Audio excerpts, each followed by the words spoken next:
So halo dahil mo din dahil more hapit masunod nga balay.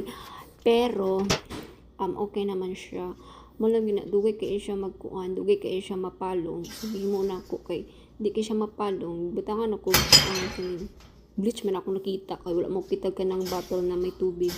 So kita ko dito sa washroom na ay siya na siya bleach naka-ready na. So ano ko bleach akong gi-sprayhan niya. Wala jud siya napalong.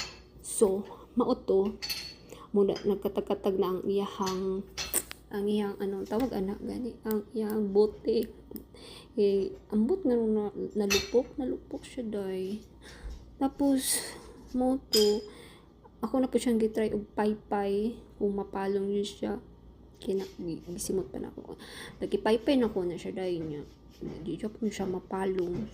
Sige na paypay di siya mapalong pero ang isa napalong ang isa ka candle kanyang tapan napalong. So sige na ko paypay di siya mapalong day. So muna ang gihimo day ko ang tawag gibasa na ako tapos muna napalong mura dahil na ang solusyon. Okay, bye. Mora to.